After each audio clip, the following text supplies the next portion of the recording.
Good morning. I hope you're doing well this day.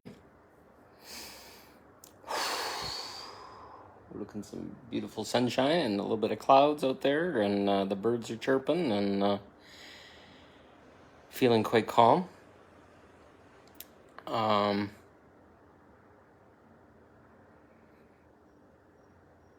Somebody asked me in a Facebook response to actually a post that somebody else posted, but asked me, as I've awakened, how did I feel? What was the outcome? What was the understanding or the meaning of it all?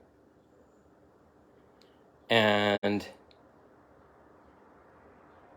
it was tricky to look at it because I look to understand all these bad things that happen to me. I look for meaning and purpose in what's going on. This is interesting. I'm departing from my title of my post, but this is important. And the way I responded, I said to move through, I had to give it no meaning. I had to acknowledge that I was part of God's source, or a fractal of source, whatever you want to call it, and become aware that I designed an experience to broaden the possibility of what is, that included all these traumatizing, what I at that time labeled bad things to happen in my life. Some people might not see this as a trauma, but I moved probably every year of my life as my dad was in the oil industry, so I never got to put down roots and friendships like other people did. It was a gift in another way, but at that time it was just tore up my roots and my foundation every 12 plus months. And it got very hard because you never really get settled anywhere. My divorce, 15 years of marriage, and finding out there was traumas that I couldn't help with. And it made my life very difficult for me to have physicality with my wife. I can go back. There's so many other ones, lots of relationship stuff afterwards that was just like cuckoo. But I'm starting to sit here now and look back at all these things, and they don't have a meaning. They don't have a purpose. They were kind of joined together. And so many of them, I used to spend so much time in my brain trying to figure out what I did wrong to cause that to happen. These things came out of fucking left field, like more times than I can count, from completely innocuous situations, not stuff that I was going into to get a lesson, but for example, I took my son's buddies, and one of them brought their girlfriend on this cross the West kind of exploration. We went and had VRBOs and went boating and went to Vancouver and came back. And during the course of that, that young woman, who I never touched, never even said a crazy word to, built a story around her dad, and by the end had convinced some of the group to be against my son and I, to say that I did something wrong, when the only thing I ever said was she was dancing around in this black lacy dress, and I said, "You look sexy," and that triggered her. But stuff like that, where my son lost all his friends afterwards, and I was claimed to be something, and there was nobody to refute it to. But I wasn't. I can guarantee it. I'm not that kind of person. But that was her story, and that was her trauma, and that's what she wanted. So if you go back and you look at meaning on this, some people might say, okay, it taught me to not do that again and be careful and all this kind of stuff. But the meaning came out at the end is I stood in integrity. I knew what the truth was. I didn't have to explain it to anybody. And in the end, the girl was very traumatized. She broke up with my son's best friend, who he had to break up with, and she did exactly the same thing to him and his family at the end, literally to the point of getting restraining order against her. So all by agreeing to take my having a completely innocuous trip with my son and his buddies. But I go back and look at it, and it was like, okay, I stood in integrity. The truth came out in its own way. I didn't have to fight anybody. I didn't have to shoot anybody down. It also, I wouldn't say hardened me. It just gave me look at the craziness of other people's traumas and how they look for ways to deflect from dealing with their own shit with the people that did it onto other people that are open and loving. So it gave me this opportunity to be open-hearted and loving, and at the same time stepping away from their shit. And there's a lot of people wanting to spread their shit right now. So awakening is starting to become aware that I'm just one of the possibilities of God. And if you look at like quantum physics and other things, we're living all the possibilities. Every choice that we make, all the things, we all end up in different ways. I can guarantee I went through some of the lower timelines, but I came here to do it, to polish, and I wouldn't say perfect myself, but to purify myself to unconditional love, to live through the strongest projections, the strongest shared trauma and other bullshit, and to sit and come out the other side and realize I've had dozens of experiences in my life where I've dealt with women and their triggers, their traumas came on me, and every time it looked like I was wounded or something, but I always went back into integrity. I stepped back. I closed off that part of my life when we realized that I couldn't help them anymore, and then stepped away and then went into my own cocoon and found out who I was rather than projecting or building a big story. And I could live in the male collective wound of women being too masculine or whatever, but I was always the strongest masculine I could be, but coming from a heart-centered place. And that's not typical of man. And for the longest time, I spent my life believing that that was a flaw. But actually, I came here with that unconditional love in my heart, gave away my love for a while. That was my mistake, and part of this taught me that. But then found it in this really roundabout way and with integrity and confidence of who I am and why I responded the way I did, and the fact that I didn't lash out or hurt or persecute or whatever when that was showered upon me, gives kind of an idea of the turn the other cheek kind of thing that's in the Bible. But not that I'm big on the Bible, but sometimes there's an equal and opposite wound that's explored through another, and to see their perspective, to allow the experience to come through and then be of integrity as it goes through can be very healing. It may not happen in that instant that the healing comes, but a strong foundational masculine that's not hitting or screaming and yelling back or whatever, but feeling the pain and flowing with the emotion and speaking from the heart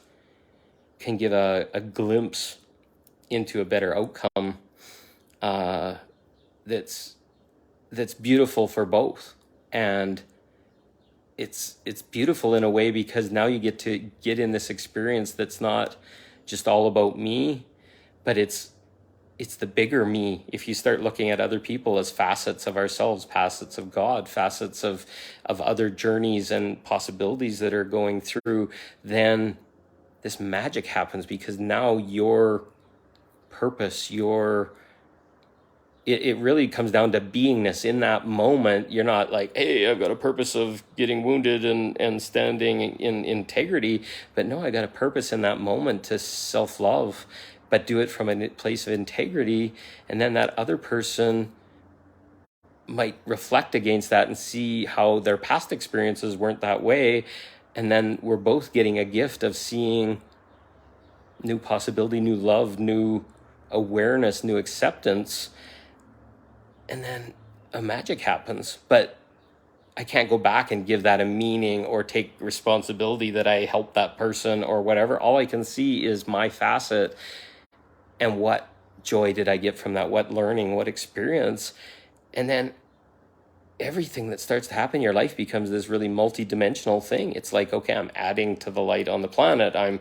I'm clearing collective stories and old experiences, but I'm also being foundational in building a new way of masculine awareness that maybe these women I'm interacting with, or other people, men, children, are seeing it and saying, holy shit, okay, there's some integrity, and I've never seen that before, and it feels squishy and maybe uncomfortable, but holy cow, that guy's smiling and he's happy. So suddenly the whole experience of life turns into something different. You're just, we use the term being of service, and that can get really crunchy because it has money and other stuff sometimes in being a healer and all this kind of stuff, where if you shift it to being myself and being, and then showing up for whatever shows up in my life in an integral way, then all of a sudden life doesn't have that same purpose or that drive to advertise or make a business out of it or whatever. It's just like, shit, everybody that I'm going to run into in my life, I'm going to be the best possible me, with self-love and integrity and speaking directly and all that kind of stuff. And then showing an example to others, not teaching them, not forcing anybody to do anything, just saying, oh, well, that was hard, but oh, I feel so much better afterwards because somebody spoke directly and said what the emotion was, instead of spanking each other down with trauma and wounds and fear and sorrow. We all of a sudden get like, oh wow, that felt really good. Instead, yeah, I've had this before. Oh yeah, I got a bunch of trauma. I'm gonna have to go sit with that. I've got some emotion flowing. But then you come back and say, oh geez, this is the possibility of the future. What if I embodied this now, like I saw Paul do, and how would my life be different? And then this is like a tree of life thing, where you're now all of a sudden embodying integrity, and you liked what you saw. You didn't do it from a recommendation to me. You did it from, holy shit, that's the way I want to be, and it feels much better. And then our life purpose becomes this just living in how we want the world to be, creating in my reality. Okay, my reality is filled with integrity and truth and discussions and holding people when things show up, and then stepping back and not having to be part of the trauma. Compassion does not consist of holding them while they're tearing at you. Compassion consists of, okay, I hear you, and you're not willing to listen to reason at this moment, so I'm going to walk over here, and once you finally sort that out and you do your stuff, we'll talk again. But in this old way of people pleasing, this old way of service, which has all been twisted and demented, we were expected to just be the whipping post, to be the rock, as men are. And I don't like to be a rock. I can be foundational and I can hold you, but I'm going to be emotional. Tears are going to be streaming down my face. I'm going to have a discussion in much integrity and other things, but I'm not a rock where you hammer on and tear at and claw just so that you don't be accountable. And I'm seeing a lot of that going on. There's a lot of lack of accountability. People's pain and suffering and stories are lashing out because they want a rock to handle, but they're really not taking accountability for their life, and they're blaming another and expecting another to hold them when they're being absolutely dementedly unaccountable. And tears and hitting and trauma and all this kind of stuff is what men are expected to stand for. And I refuse to sit through that pity party of a child. I'll hold that child all day long. We'll talk about it. We'll discuss it. We'll set some boundaries. Say, you're not going to hit. You're not going to scream at me. You're not going to whatever. You're going to fucking get this out on the table, and we're going to talk about it. And if you don't want to, absolutely okay. But I don't have to coax it out, and I don't have to worry or have some deeper compassion or feel sorry for some other man's wrong or whatever. No, I'm going to be the example of what I want to be for everyone is integrity. And I got a feminine side. I got a masculine side. I'm not 100% anything, just like women are. And as we slowly start to feel that and recognize that, and that there's another human being on the other side, and that these experiences are for both to grow from, then there's not always a meaning. Sometimes the meaning is so simple, it's crazy. We just had to love. We had to love ourselves first. And as we love ourselves first, purpose isn't outside of ourselves. Purpose is inside of ourselves. Am I being of service to myself? Am I asking for what I want? Am I growing into what I want? And when people step into my life that aren't those things, can I say, send them away, or have a hard discussion to make sure that my side is understood? And then you move on. If it works out, then you don't move on, and it's great. And then you fill yourself with people that want the same thing, and your reality is a better place. It's so incredibly beautiful. So I'm going to have to change the title of this. But what's the purpose of all this? The purpose is for us to grow. The purpose is for us to find self-love and love inside, and then participate with other people. There is no meaning. You're not going to get paid back for all your struggles and all your pain and all your suffering. But I will guarantee you, once you've let it all go, you've released it, you've forgiven it, and you've moved on inside, and you feel absolutely calm and peaceful, you're going to inherit all the people, all the money, all the abundance, all the things that you need in the most incredible way. That's the purpose, is clean up all the stuff that's left so we can have a new reality where this happens all the time, and it will be beautiful. So the purpose is to let go, to move on, to forgive, to trust that you had the perfect experience no matter how you did it, and then shine that light to other people. Tell people about your experiences. Tell people how hard it was, and what felt squishy, and what societal norm and what societal bullshit that you had to go through. And then you're going to give an opportunity for somebody else to climb out of that hole. That's the only purpose I can see, is shine. Hey, I'm an incredible person. I love being an incredible person. Yeah, I had lots of struggles, but I'm not special because I did. I'm not different. And we're growing. Magic is here.